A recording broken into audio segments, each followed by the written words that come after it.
Hello बच्चों, let's read this question. The question says, draw the lowest dot structure of the following. हमारे पास दिया है carbon monoxide, right?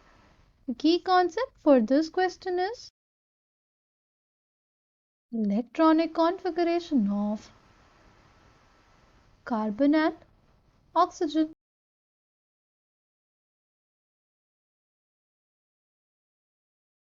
अगर हम लोग बात करते हैं इलेक्ट्रॉनिक कॉन्फ़िगरेशन ऑफ कार्बन, वो हमारे पास होती है हीलियम 2s2 2p2।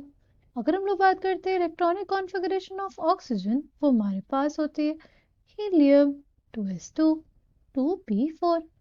यानी हमारे पास कार्बन में 4 वैलेंस इलेक्ट्रॉन्स है और ऑक्सीजन में we have 6 valence electrons, right? अगर हम लोग बात करते हैं लुईस डॉट स्ट्रक्चर्स की, तो लुईस ने ये ऑब्जर्व किया था कि जो हमारी नोबल गैसेस होती हैं ना, वो बहुत ज़्यादा स्टेबल होती हैं। तो फिर उन्होंने जब उनकी स्टडी की तो उन्होंने ये देखा कि except helium all other noble gases had 8 electrons in their outermost orbit. Lewis ने उसी के बेसिस पे ऑक्टेट रूल दिया। उन्होंने ये कहा कि हर एटम ये चाहेगा कि वो अपनी आउटरमोस्ट शेल में 8 इलेक्ट्रॉन्स पूरे करे ताकि वो स्टेबल हो सके, right? This can be either be done by sharing of electrons यानी by a covalent bond, or it can be done by transfer of electrons which is ionic bond, right? Electrovalent bond, ठीक है? पर हर atom will try to complete its octet। फिर उन्होंने statement को modify किया और फिर उन्होंने ये कहा कि हर एक element will try to achieve its nearest noble gas configuration। Lewis ने हमें ये भी बताया कि बॉन्डिंग में सिर्फ और सिर्फ आउटरमोस्ट इलेक्ट्रॉन्स ही पार्टिसिपेट करते हैं, जिसको उन्होंने वैलेंस इलेक्ट्रॉन्स बोला, राइट?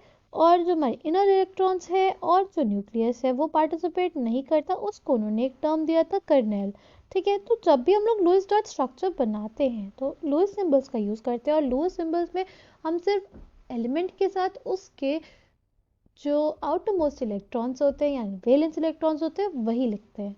आई होप आपको ये बात समझ में आई हो। अब अगर हम इसको ड्रॉ करके देखें तो सपोज हमारे पास कार्बन है, राइट?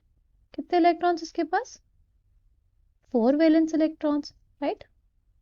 और अगर हम बात करें ऑक्सीजन की, तो ऑक्सीजन में है 6 वैलेंस इलेक्ट्रॉन्स। अगर ऑक्सीजन 2 इलेक्ट्रॉन्स एक्सेप्ट कर लेता है कार्बन से तो इसका ऑक्टेट पूरा हो जाएगा, राइट? बट अगर बात करें कार्बन की, तो कार्बन अगर 2 इलेक्ट्रॉन्स ही एक्सेप्ट करता है तो उसका ऑक्टेट नहीं पूरा हो रहा है। इसमें कितने इलेक्ट्रॉन्स पूरे हुए हैं? उसके सिर्फ 6 इलेक्ट्रॉन्स ही, राइट? तो इस कंडीशन में क्या होगा? सी, इस कंडीशन में जो लोन पेयर्स थे ऑक्सीजन वाया कोऑर्डिनेट बॉन्ड, ये इलेक्ट्रॉन्स कार्बन को डोनेट कर देगा, ठीक है? ये electrons via coordinate bond oxygen carbon को डोनेट कर देगा। जो हमारे पास लोएस्ट स्ट्रक्चर बनेगा वो कुछ ऐसा बनेगा। हमारे पास कार्बन है, राइट? उसने वाया कोऑर्डिनेट बॉन्ड एक्सेप्ट किए 2 इलेक्ट्रॉन्स फॉर ऑक्सीजन और 2 बॉन्ड्स और बनाए, राइट? ऑक्सीजन के ऊपर प्रेजेंट है एक लोन पेयर और कार्बन के ऊपर प्रेजेंट है एक lone pair.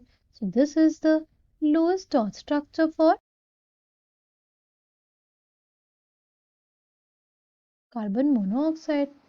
I hope you understood it well. Thank you and all the best.